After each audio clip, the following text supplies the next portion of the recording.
Hi అందరికీ నమస్కారం. CBSE 3 లాంగ్వేజ్‌కి సంబంధించినటువంటి ఇంప్లిమెంటేషన్ లేదా అది ఫైనలైజేషన్ అనేటువంటిది ఒక ఎడతెగని పోరాటం కింద అయ్యింది.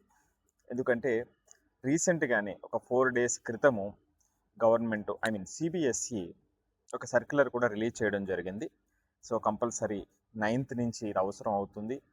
వాళ్ళకి బోర్డ్ ఎగ్జామ్ లేనప్పటికీ కూడా ఇంటర్నల్ అసెస్మెంట్లో ఖచ్చితంగా పాస్ అయి తీరాలి అని ఒక డీటెయిల్డ్ సర్క్యులర్ మే జూన్లో ఇచ్చినటువంటి సర్క్యులర్కి మోర్ క్లారిటీ ఇవ్వటం జరిగింది. 6th నుంచి ఏ విధంగా ఇంప్లిమెంట్ చేయబోతున్నామని. ఓకే, ఇక్కడితో ఈ యొక్క వివాదానికి ఫుల్ స్టాప్ పడుతుంది, ఇబ్బంది ఉండదు, ఇక దానితోనే ముందుకు వెళ్తారు అని అనుకునేటువంటి సందర్భంలో మరొక వార్త. ఎందుకంటే జూన్లో వచ్చినటువంటి సర్క్యులర్ మీద కొంతమంది పేరెంట్స్ సుప్రీంకోర్టులో కేసు వేయడం జరిగింది. దాని యొక్క అది కోర్టు పరిధిలో ఉంది ప్రస్తుతం. సో వీళ్ళు 9థ్కి అప్లై చేయకుండా ఇంటీరియం ఆర్డర్ ఇవ్వమన్నప్పటికీ కూడా కోర్టు ఇవ్వలేదు. బట్ స్టిల్ కోర్టు పరిధిలో ఉంది. నిన్న ఒక తమిళనాడుకి సంబంధించినటువంటి ఒక కేసు విషయంలో మాట్లాడుతూ ఉండగా, అంటే నవోదయ స్కూల్కి సంబంధించి తమిళనాడు గవర్నమెంట్కి ఉన్నటువంటి వివాదంలో మాట్లాడుతూ ఉండగా జస్టిస్ సుప్రీంకోర్టు ఏం చెప్పింది అంటే, జస్టిస్ నాగరత్న గారు చెప్పినటువంటి ఇంపార్టెంట్ మాట ఏమిటి అంటే, నైన్త్ నుంచి కూడా మీరు ఇంప్లిమెంట్ చేయటం అనేటువంటిది కరెక్ట్ కాదు అని ఆమె ఓవరాల్గా తన వ్యక్తిగత అభిప్రాయాన్ని చెప్పడం జరిగింది. సో ఆ సందర్భంలో జరిగినటువంటి డిస్కషన్లో 9th నుంచే ఎందుకు ఇంప్లిమెంట్ చేస్తున్నారు, మరి 10థ్కి వచ్చేటప్పటికి బోర్డ్ ఎగ్జామ్కి చాలా ప్రెషర్ ఉంటుంది కదా. నేను 1980లో చదువుకున్నప్పుడే 8th క్లాస్ నుంచి కూడా ప్రెషర్ ఫీల్ అయ్యేటువంటి అవకాశం ఉండేది, 10థ్లో బోర్డ్ ఎగ్జామ్ ఉంటుంది అని. సో అలాంటిది మీరు కొత్తగా 9థ్లో ఇంప్లిమెంట్ చేయటం అనేటువంటిది పిల్లల మీద చాలా ప్రెషర్ పెడుతుంది కదా అని ఆమె క్వశ్చన్ చేయడం జరిగింది. అది ఒక ఇంపార్టెంట్ పాయింట్. సో రెండో పాయింట్ ఏమిటంటే, ఈ యొక్క లాంగ్వేజ్ అనేటువంటిది ఎప్పుడు కూడా వేస్ట్ కాకూడదు.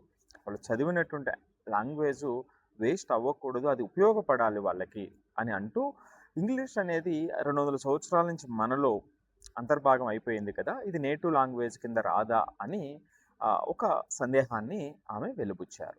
సో అంటే ఈ విధంగా కొంత డిస్కషను 3 లాంగ్వేజెస్కి సంబంధించి 6th నుంచి ఇంప్లిమెంట్ లేదా 5th నుంచి ఇంప్లిమెంట్ చేయటంలో ఎటువంటి అభ్యంతరం ఉండకపోవచ్చు. పిల్లలు కోపప్ అవుతారు, అర్థం చేసుకుని ముందుకు వెళ్తారు.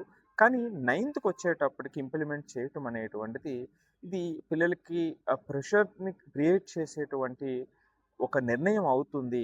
సో దీని మీద ఆలోచించాల్సిన అవసరం ఉందేమో అనేటువంటి ఓవరాల్గా మాట్లాడినటువంటి మాటల్లో సుప్రీంకోర్టు వ్యక్తపరిచినటువంటి అభిప్రాయం. సో మరి ఈ విధమైనటువంటి డిస్కషన్ జరిగి ఆ తరువాత దీనికి సంబంధించి అంటే ఆగస్టులో అనుకుంటా దీనికి సంబంధించినటువంటి మళ్ళా హియరింగ్ ఉండేటువంటి సందర్భంలో సుప్రీంకోర్టు ప్రస్తుతం ఇటువంటి అభిప్రాయం ఉంది కాబట్టి సిబిఎస్ఈ మరి ఎటువంటి నిర్ణయం తీసుకుంటుందా, మరలా సడలించేటువంటి అవకాశం ఉందా అనేటువంటి మరొక సందిగ్ధ స్థితి దీంట్లో మొదలైంది.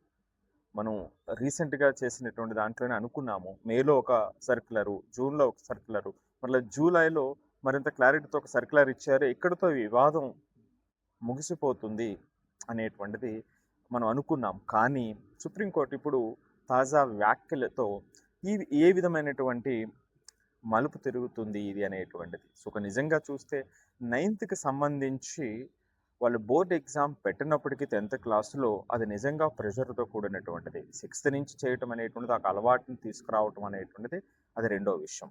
ఇక మూడవది నా వ్యక్తిగత అభిప్రాయం ఏమిటంటే, ఇంగ్లీష్ నేటివ్ లాంగ్వేజ్గా తీసుకునేటప్పుడు ఆటోమేటిక్గా ఏదైతే పర్పస్ ఉందో ఇండియన్ లాంగ్వేజెస్ కనెక్ట్ తీసుకురావాలనేటువంటిది కూడా డిఫీట్ అయ్యేటువంటి అవకాశం ఉంది. ఆబ్వియస్గా ఇంగ్లీష్ లేదా వేరే ఫారెన్ లాంగ్వేజ్ తీసుకునేటువంటి వాళ్ళు, నేను ఫ్రెంచ్ తీసుకుంటాను, జర్మన్ తీసుకుంటాను అనేటువంటి దాంట్లో వెళ్ళేటువంటి అవకాశం ఉంటుంది. సో మరి ఏమవుతుందో, సో ఫైనల్గా ఈ రకమైనటువంటి సందిగ్ధ స్థితిలో ఏం జరుగుతుంది అనేటువంటిది వేచి చూడాల్సినటువంటి అవసరం ఉంది.